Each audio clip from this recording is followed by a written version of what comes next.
Hello friends, देखिए यहाँ पर मेरे पास एक बिग एम्पलीफायर है रिपेयरिंग के लिए।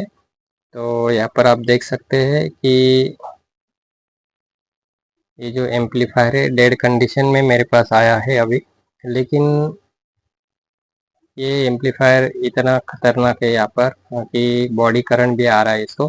तो चलिए इसको खोलते हैं, क्योंकि अभी ये जो एम्पलीफायर है ये डेड कंडीशन में है। जब भी पिन लगाया मैंने तो यहाँ पर उसने शॉक मार दिया था। तो ये एम्पलीफायर जो है उसके अंदर क्या प्रॉब्लम निकलता है, चलिए देखते हैं।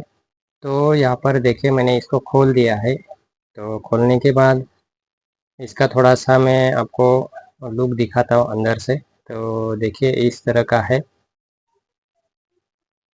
तो मेरे हिसाब से असेंबल एम्पलीफायर होगा ये। तो चलिए, कोई नहीं, हमको तो रिपेयर करना है कौन सा भी हो। तो चलिए यहाँ पर इस एम्पलीफायर को हमें रिपेयर करना है। तो ये प्रॉब्लम कैसे आया था इसके अंदर डेड कंडीशन का, तो यहाँ पर देखते हैं। तो थोड़ा सा बारीकी से मैंने यहाँ पर देखा तो इसका जो ट्रांसफार्मर फिटिंग था ये देखिए यहाँ से टूट गया है, जो कि फिटिंग निकल चुका है इसका, और पट्टी भी टूट गई है। तो ये ट्रांसफार्मर टूट के अंदर से, तो ये आप यहाँ पर देखिए, ये जो वायरिंग होती है पीछे से, इसका जो छोटा सा किट है ये भी तोड़ दिया है उसने। देख सकते हैं यहाँ पर 3 टुकड़े हो चुके हैं इसके। तो ये टुकड़े होने के बाद ये एम्पलीफायर अभी ऑन नहीं हो रहा है। और ये किट टूटने के बाद और भी कुछ प्रॉब्लम इसके अंदर निकल सकता है। तो अभी सबसे पहले हमें तो ये ट्रांसफार्मर को फिटिंग करना पड़ेगा। उसके बाद ये जो टूटा हुआ किट है इसको पहले हमें जोड़ना पड़ेगा। तो सबसे पहले ये जो रिसेट का बटन है इसको हम खोलते हैं, और खोलने के बाद ये जो उसके पीछे लगा हुआ किट है उसको हम सबसे पहले ठीक करेंगे, उसको रिपेयर करेंगे। और देखिए 3 टुकड़े इसके हो चुके हैं इसके। तो ये टुकड़े हमें आपस में जोड़ना पड़ेगा शोल्डर की सहायता से, देख सकते हैं इस तरह से, क्योंकि ये ट्रांसफार्मर ये टूटने के बाद इसके ऊपर आया होगा, इसीलिए ये टूट गया है। तो अभी यहाँ पर हम सबसे पहले इसको जोड़ लेते हैं। तो जोड़ने के लिए हमें थोड़ा सा इसको स्क्रैचेस वगैरह करना पड़ेगा। तो चलिए मैं कटर की सहायता से इसको थोड़ा सा स्क्रैचेस कर लेता हूँ, क्योंकि आसानी से हमें यहाँ पर सोल्डरिंग हो सके। ओके। तो दोस्तों यहाँ पर आप देख सकते हैं कि यहाँ पर मैंने स्क्रैचेस वगैरह किए हैं। तो मैं थोड़ा सा वीडियो जो है स्किप करूँगा, और सोल्डरिंग करने के बाद ही आपको दिखाता हूँ, क्योंकि ये जो प्रोसीजर है सब प्रोसीजर करने में बहुत सारा वक्त लगता है दोस्तों। और उतना सारा वक्त अभी हम वीडियो में लगाएंगे तो आप बहुत बोर हो जाएंगे। तो मैं थोड़ा सा यहाँ पर इसको थोड़ा सा स्क्रैच वगैरह करके सोल्डरिंग थोड़ा सा करके ओके होने के बाद ही आपको यहाँ पर दिखाता हूँ। ओके दोस्तों, तो चलिए यहाँ पर थोड़ा सा मैं सोल्डरिंग करता हूँ, और बाकी का थोड़ा बहुत ज़्यादा वक्त लगता है उसको मैं स्किप करता हूँ। ओके। तो यहाँ पर मैंने पेस्ट वगैरह लगा दिया है थोड़ा सा आपस में जोड़ने के लिए ठीक तरह से उसको। ये देखिए यहाँ पर इस तरह से मैंने यहाँ पर लगाया है, और उसके ऊपर थोड़ा सा फेविक्विक भी डाल दूंगा, तो ये अच्छी तरह से हो जाएगा। अभी देखिए यहाँ पर मैंने ये जोड़ दिया है, और जोड़ने के बाद ये किट इस तरह से ये हो चुका है। तो अभी ये किट जो है एक क्लियर हो चुका है। इसके बाद इसको हम फिटिंग करेंगे। यहाँ पर ये फिटिंग करने के बाद देखते हैं कि ये जो एम्पलीफायर है ये ऑन होता है या नहीं होता है। नहीं तो फिर हमें आगे भी चेक करना पड़ेगा दोस्तों। तो चलिए, सबसे पहले जो आंखों से दिखता है उसको सबसे पहले हमें ठीक करना होगा ना।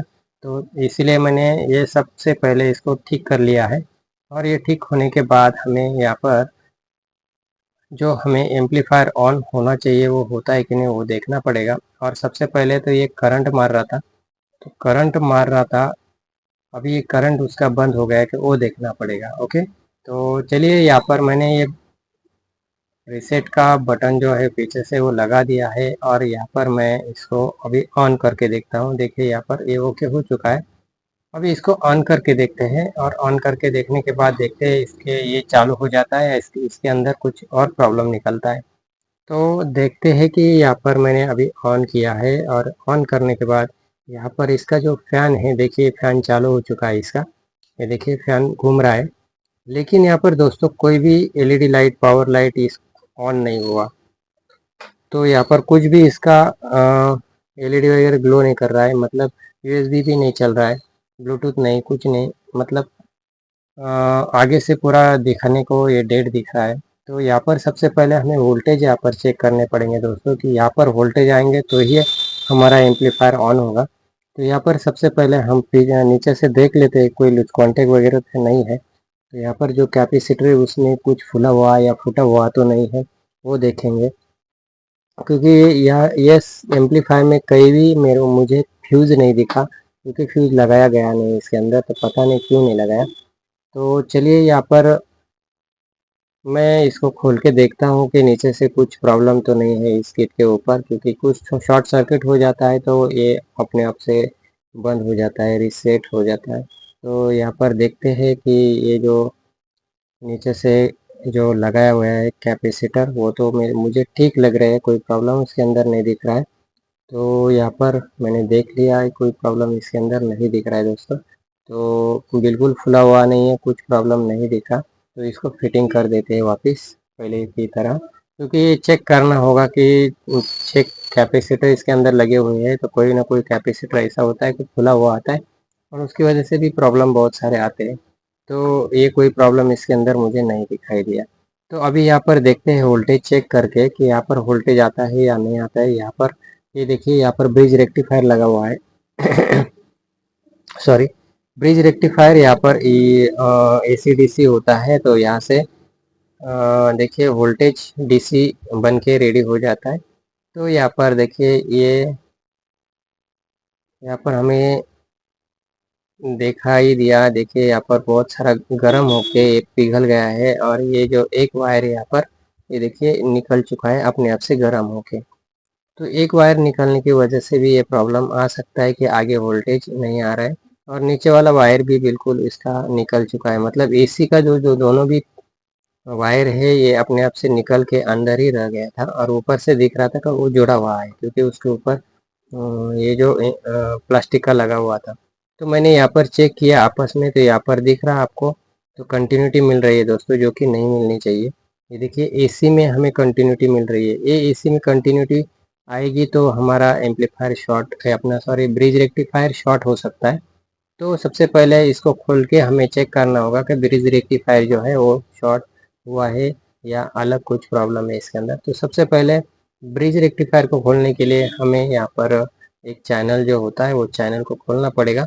और सबसे पहले तो ये चैनल को हम खोल लेते हैं, और खोलने के बाद जो ब्रिज रेक्टिफायर है उसको देखते हैं कि वो शॉर्ट हुआ है या नहीं, क्योंकि ऐसे तो हमें शॉर्ट दिखाई दे रहा है, लेकिन बाहर निकाल के भी हम एक बार फिर उसको चेक करेंगे दोस्तों। तो सबसे पहले तो बिना ये खोले वो ब्रिज रेक्टिफायर नहीं निकल सकते। तो यहाँ पर 6 नट है यहाँ पर, तो उसको खोल लेते हैं, उसके बाद ब्रिज रेक्टिफायर को खोलते हैं दोस्तों। तो बहुत अभी सारे इसके यहाँ अंदर पर प्रॉब्लम हो मैंने चुके थे दोस्तों। तो चैनल चलिए को एक खोल एक लिया है प्रॉब्लम और इसका ठीक कर लेते हैं। ओके, ये जो ब्रिज रेक्टिफायर है इसको खोल लेते हैं सबसे पहले, क्योंकि ये इस तरह से फिटिंग था कि बिना चैनल खोले इसको बाहर नहीं निकाल सकते। तो एक बार मैं फिर आपको ब्रिज रेक्टिफायर निकालने के बाद, बाहर निकालने के बाद एक बार फिर आपको चेक करके दिखाऊंगा। ओके, थोड़ा सा मैंने जूम कर लिया ताकि अच्छी तरह से दिख जाए। ये ब्रिज रेक्टिफायर शॉर्ट क्यों हुआ होगा दोस्तों? कि इसके अंदर जब ये ट्रांसफार्मर जो था ये निकल चुका था, टूट चुका था, और ये अंदर खिल रहा होगा। तो इधर उधर टच होने के बाद ये जो ब्रिज रेक्टिफायर है ये खराब हो चुका है, इधर उधर वायर टच हो गया होगा, क्योंकि आपने देखा पीछे से जो किट खराब हो गया था, जो मेन वायर का करंट वहाँ पर आता है, और इसीलिए शॉक भी मार रहा था, क्योंकि जब भी वायर लगाया था तो शॉक मार रहा था। तो शॉक मारने का कारण यही है कि वो ट्रांसफार्मर जो है वो इधर उधर टच हो रहा था। तो चलिए यहाँ पर ये जो ब्रिज रेक्टिफायर है इसको मैंने निकाल दिया है, ये देखिए यहाँ पर। और इसका वायर भी निकाल देता हूँ, सब पॉजिटिव नेगेटिव, और एसी एसी एसी का जो होता है ट्रांसफार्मर का, वो मतलब एसी टू डीसी करता है ये। तो इसको मैंने अभी निकाल दिया है। थोड़ा सा टाइम लगता है, लेकिन मैंने वीडियो बहुत स्किप भी किया है, क्योंकि टाइम बहुत लगता है ये सारी चीज़ें करने में, तो इतना बड़ा वीडियो हो जाता है तो पूछो मत।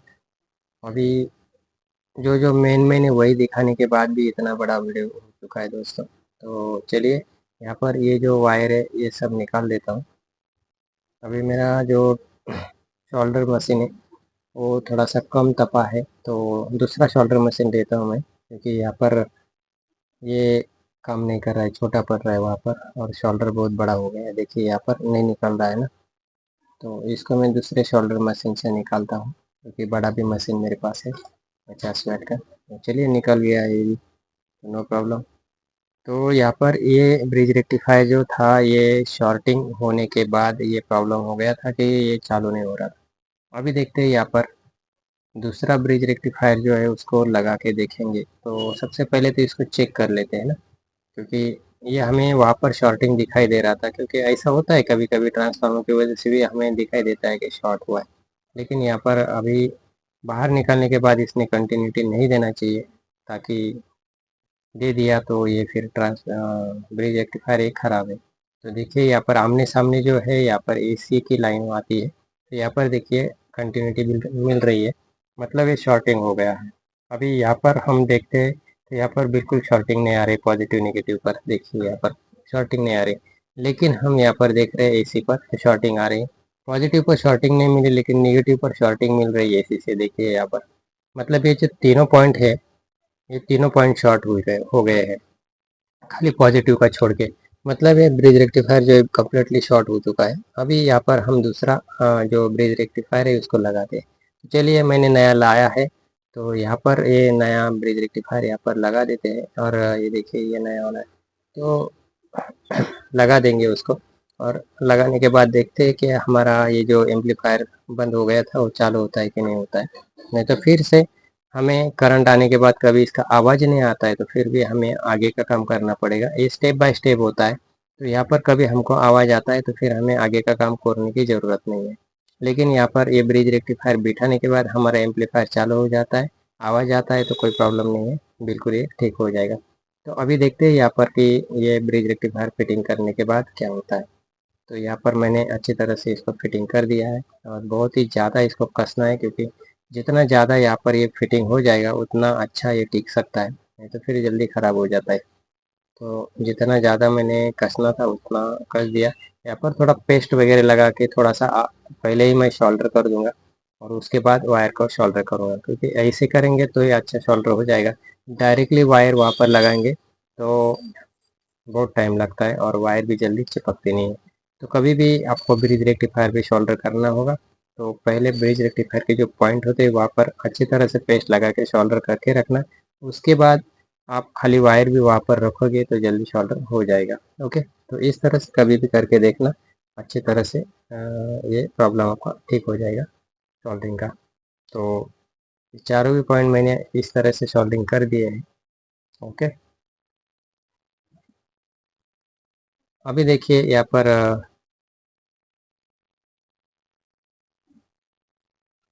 ये जो सोल्डरिंग पॉइंट है ये देखिए यहाँ पर,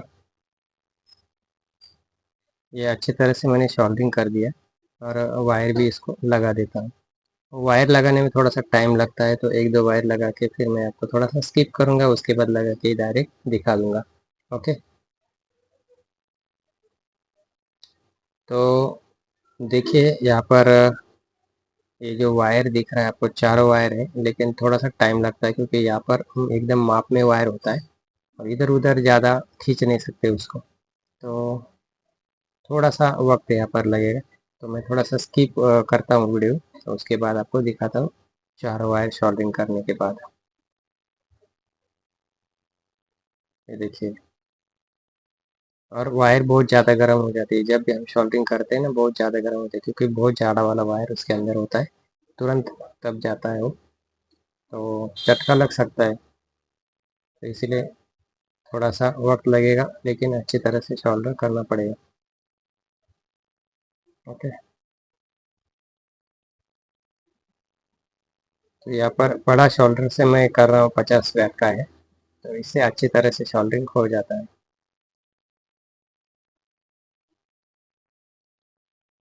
देखिए इसीलिए मैंने पहले सोल्डर करने से पहले इसको चैनल को फिट नहीं किया, क्योंकि हो सकता है कभी कभी हमें चैनल को उल्टा भी करना पड़ेगा सोल्डरिंग करते समय, तो इसीलिए किया नहीं था।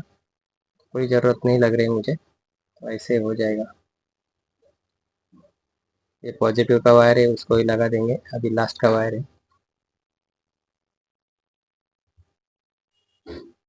कभी भी दोस्तों एम्पलीफायर कोई भी हो तो उसमें कभी पावर का प्रॉब्लम आता है, तो पावर का प्रॉब्लम ठीक करने के लिए हमें सबसे पहले मेंस वायर को देखना पड़ेगा। मेंस वायर अच्छी है तो यहाँ पर फ्यूज़ देखना पड़ेगा। उसके बाद कभी फ्यूज़ अच्छा है तो फिर ब्रिज रेक्टिफायर डाउटेबल होता है, क्योंकि फिर ब्रिज रेक्टिफायर शॉर्ट होने के कारण भी प्रॉब्लम हो सकता है, या ट्रांसफार्मर ख़राब होने के बाद भी प्रॉब्लम हो सकता है डेढ़ का। तो बहुत सारे कारण होते हैं। देखिए यहाँ पर हमने ब्रिज रेक्टिफायर लगा दिया है और हमारा ये जो एम्पलीफायर है बिल्कुल चालू हो चुका है दोस्तों, अभी कंप्लीट। अभी यहाँ पर मैं ब्लूटूथ इसका ऐड करता हूँ, देखिए लैपटॉप से। तो यहाँ पर मैं ब्लूटूथ उसका ऐड कर रहा हूँ, तो यहाँ पर उसका नाम आ जाएगा। तो ऐड करने के बाद हमको अब इसका आवाज़ चेक करना है, तो आवाज़ चेक करने के लिए ब्लूटूथ मैं यहाँ पर कनेक्ट कर रहा हूँ, और यहाँ पर देखिए इसका नाम भी आ चुका है। अभी मैं कनेक्ट कर रहा हूँ, तो ये कनेक्ट करने के बाद यहाँ पर आपको ये देखिए ये कनेक्ट हो चुका है। और कनेक्ट होने के बाद मैं आपको एक सॉन्ग जो बिना कॉपीराइट म्यूजिक होता है वो चला के दिखा देता हूँ। तो यहाँ पर देखिए ये ऑन किया और ये म्यूजिक चलने लगा है, देखिए। तो ये वीडियो कभी आपको अच्छा लगा तो लाइक करना, शेयर करना, और ऐसे वीडियो देखने के लिए चैनल को जरूर सब्सक्राइब करके रखना। तो इस तरह से देखिए ये हमारा एम्पलीफायर जो है बिल्कुल चालू होता है दोस्तों। तो इस तरह से एक एक स्टेप बाय स्टेप जो प्रॉब्लम था हमने उसको ठीक कर दिया। ओके, चलो मिलते हैं नेक्स्ट वीडियो में ऐसा ही कुछ टॉपिक लेकर, ऐसा ही कुछ वीडियो लेकर। तब तक के लिए धन्यवाद दोस्तों, मिलते हैं नेक्स्ट वीडियो में, तब तक के लिए थैंक यू।